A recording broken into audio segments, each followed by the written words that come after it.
Hello, welcome to my first try, I guess, at overanalyzing the internet. And this is where I take seemingly kind of like stupid internet clips or stuff that people think is like kind of like dumb or silly and kind of look at like if there's any like hidden complexities to those videos.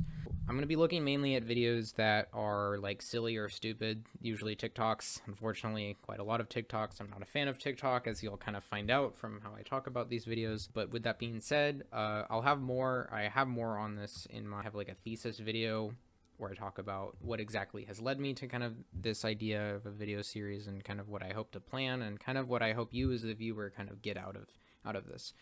So let's look at our first video. This is when I found, I was actually watching another TikTok review of this video, and what I noticed the reviewer was talking about a lot is stuff like, oh, this is so cringe, I hate this so much. So I started thinking, why is that? Why is it that people are liking this video, and why is it that there are people that just are very disdainful and in complete emotional disarray for it? I noticed a lot of these videos are very short, they're meant to be really punchy, and they're meant to give a lot of emotional appeal. It's not something kind of like long that you would kind of think about, like maybe like a 20 or 30 minute short film, sometimes even a longer movie.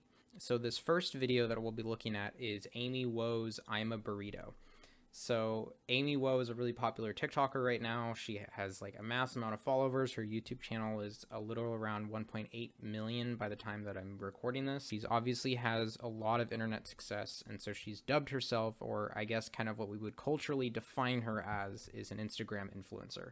So really what her objective is to traffic ads and get views in order to relay products to customers. At least that's kind of what I'm observing influencers to primarily be. At the moment, I know that influencers get a lot of cultural criticism. I personally have not solidified an opinion on how I feel about influencers and how I think they're affecting culture. I think there's a lot of money and a lot of commerce to go on, but I don't think there's a lot of cultural substance that we can get out of these influencers. So like things that we believe in, things we like, and kind of things we value as a society. So anyway, I'm getting a little bit off track. So I'm going to play the clip real quick of Amy Whoaa's I'm a Burrito, and I'm going to talk about a lot of the nuance and just weird things that I noticed about the video, despite how seemingly stupid it is at first glance. So let's play the clip.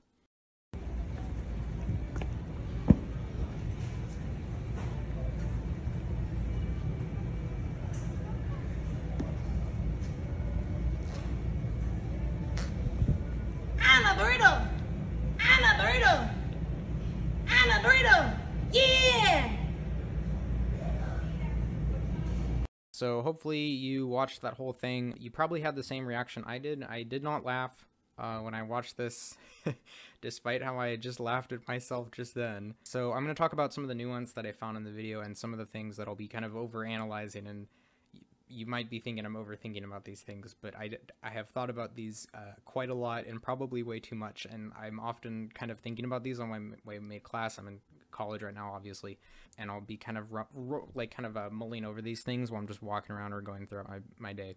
The first thing I noticed in this video is essentially the video is divided into 3 parts or segments. And within that, there's a lot of themes of 3 in this video. You'll notice that she said I'm a burrito 3 times. There's, like I said, there's kind of 3 parts. There's an introduction that she has an introduction to this video where she's introducing the setting, which is in this case a Walmart. She's introducing her outfit, her demeanor.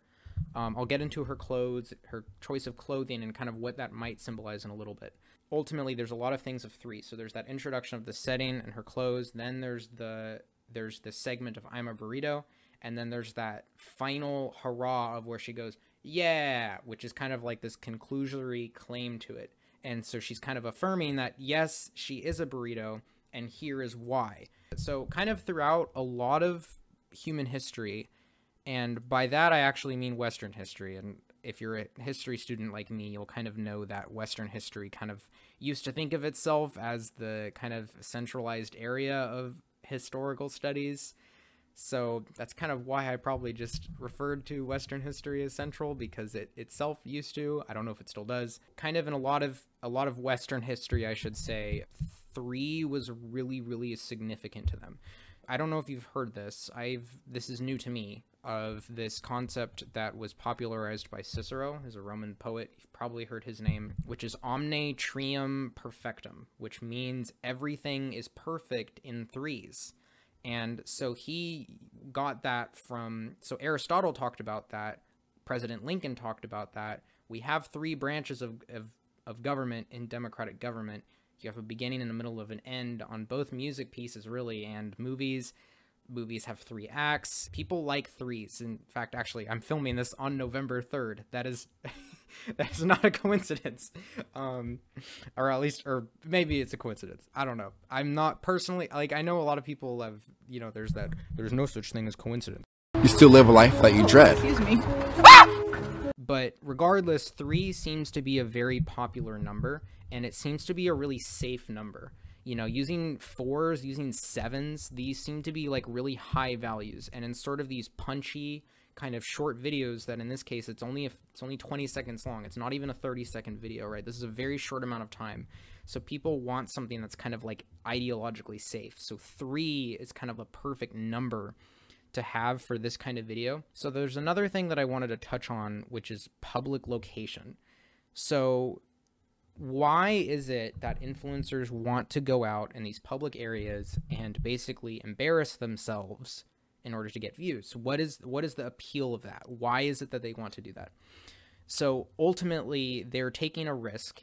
They're basically risking how other people are going to think about them publicly, right? They're risking our natural instinct of conformity, because conforming to public, I don't see that as something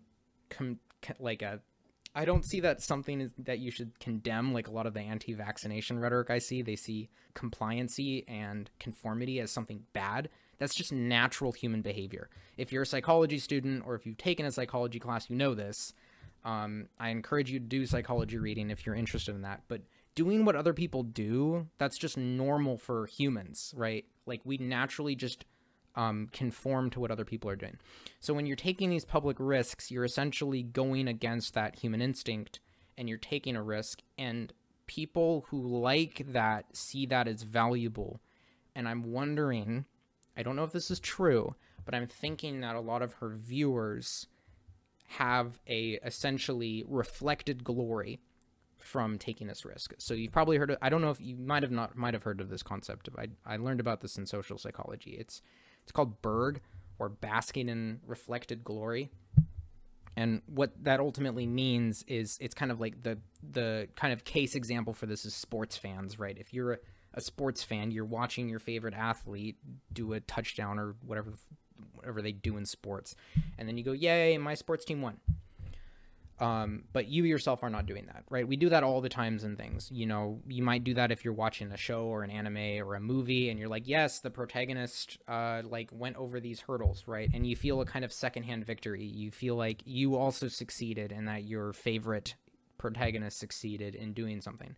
And I don't think there's anything wrong with that, right? That's something that humans have been doing, again, for pretty much like all of human history. Like a lot of deities you'll see were based off of human values. A lot of deities now are based off of human values. And I don't think there's anything fundamentally wrong with that. I think, again, that's just kind of natural instinct for us to do. I think it's a really normal thing to put your value in somebody else. So I noticed there's a lot of really interesting comments that you can find in some of her videos. So I'll pull some of those up and kind of share my thoughts on those comments and what those comments ultimately mean about the audience that wants Amy Whoaa's content, and they want her to purposely go out of her way to sit in the middle of a Walmart and say, I'm a burrito, for seemingly no reason whatsoever. Okay, so let's look into this first comment. So the first one one of these comments that I kind of curated, unfortunately, I have seen scientific studies where these studies use algorithms and things to basically auto-find comments that have particular adjectives or verbs in them. So they look for comments that are positive. I didn't do that deep of an analysis because I'm not very technologically smart. So anyways, what I did is I did an old-fashioned analysis, and I looked through a bajillion comments and go, okay, what are the comments that I think encompass a lot of what people value from this kind of content, because that's a really key thing there. So the first comment I found was this one, which is, "You're seriously one of my favorite YouTubers. I would never have the guts to do that."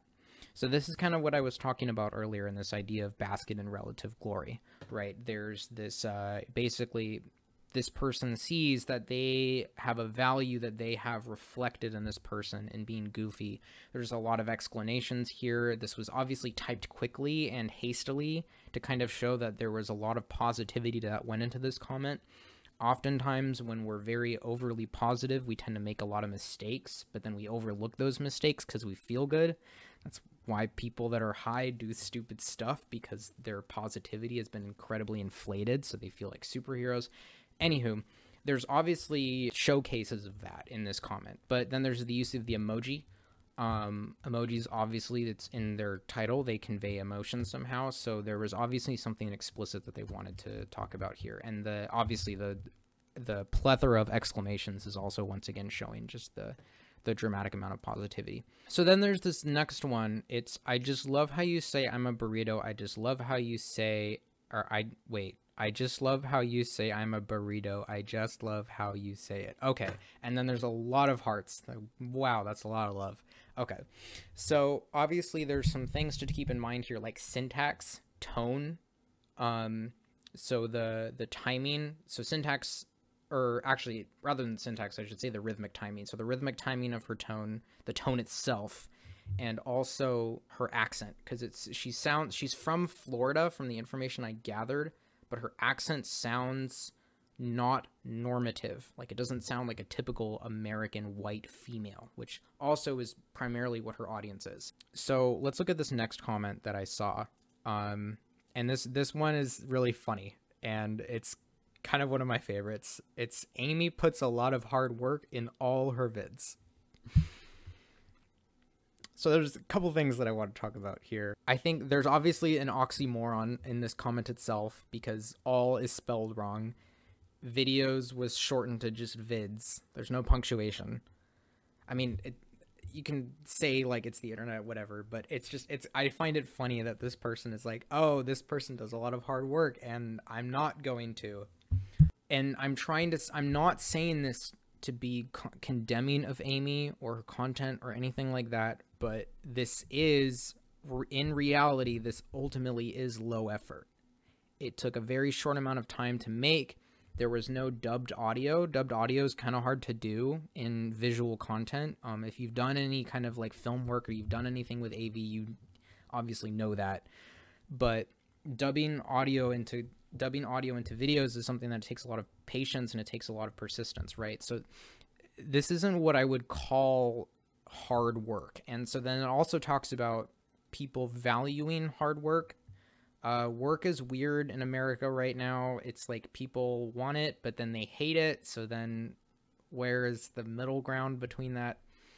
So, but then if people say, "Oh, I worked really hard to do X," so that's, yeah, so there's a value of hard work that's being expressed in that comment. And I'm wondering about how many of Amy's followers, or if you are a follower of Amy, if you think that she works hard and if you desire to model that. But I found that comment a bit oxymoronic in that sense of that it itself was not hardworking. And unfortunately, the reality of Amy's videos is that they are not, especially this one in particular, is not high effort. Earlier, I mentioned about silliness and how the burrito human is, or that she is a burrito human in this case, and that's seen as silly to people. So what's the appeal of silliness? Why is it that we like being silly? Why is it that we like watching people be silly? But ultimately, I think it boils down to two things. The first one is it's a distraction from bad things in a person's life. So that's like, my dog died, I have herpes, I have AIDS. I don't know why I'm naming like every sex disease. The second one is that alleviates burdensome responsibility. So I would say that burdensome responsibility, it's kind of large words for just saying I have hard jobs or hard things to do in my life. which is a little bit different from I have bad circumstances, right? A bad circumstance is my dog died.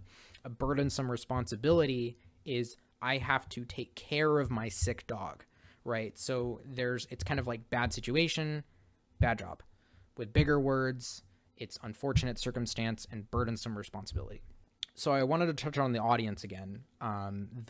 So the audience is kind of what I talked about earlier. It's primarily white female high school students. And this was from not very credible sources. Once again, I didn't do a full scale like algorithmic analysis because one, I don't know how to do that. And I think second of all, I don't think that's really needed. Because typically people that I have shown this video, which is kind of my friends, which are kind of the same demographic as me, they don't find this kind of content funny, but I'm pretty sure that her audience does find this kind of videos funny. And she obviously, like, I have not looked at the TikTok comments. I probably should, because I don't have TikTok on my phone because I don't like TikTok very much. And when it comes to something being low effort, which this content is low effort, why does that matter?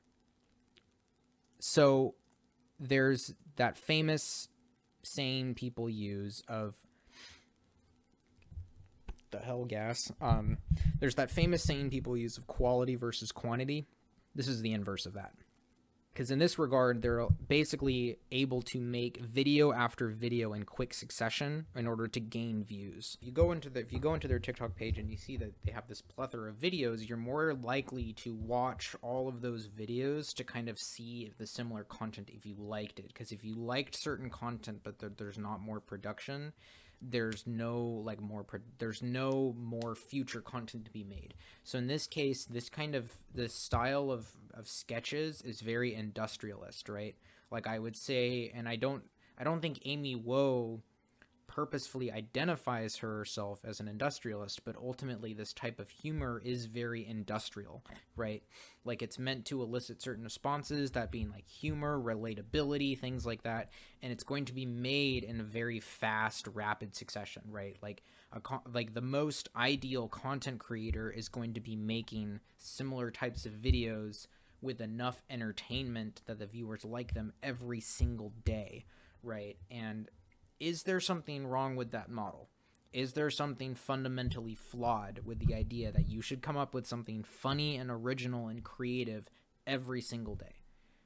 That's quite a lot of pressure, and I'm wondering if that's kind of getting under the skin of people who don't like influencers, because influencers basically go, okay, how can I produce something original? Well, I can produce shock value. And essentially it's kind of a desensitized way of keeping upping that bar. So that's kind of the last thing I wanted to touch on, is kind of this idea of industrialist humor. So I'll kind of summarize what I've talked about in this video. The ideological grappling or grasping of people liking threes. There's a lot of threes present in this video. There's a lot of silliness. It's done in a public location. The audience it's really curtailed to the audience, and that it's meant to be silly and it's meant to be relatable, because people say it's said stuff like, I don't have the guts to do this. So that means those people are thinking about this kind of things. They're thinking about embarrassing themselves in public. And then lastly is kind of this low effort or industrialist humor. I've probably missed things, but if there's anything you noticed, or if you thought I overthought something, or you think I was wrong on something, I'd be happy to hear it, because I'm by no means a cultural expert or whatever, but I did find, kind of looking into the nuances of this video and the nuances of what the audience thinks, and I think that's really important. And I think that looking at kind of these stupid videos and going, okay, why is it that people like this stuff? Why is it that I find it repulsive? What is it that I don't like about it? How are my values being rejected by this kind of video? So anywho, I hope you enjoyed. I definitely enjoyed making this, despite how obscenely long it is, and by the amount of talking that I did, my voice is now a little bit tired, and I'm assuming that this is going to happen in future episodes. So if you enjoyed this video, please ask for more, and I'm hopefully going to be making more of these. So bye-bye.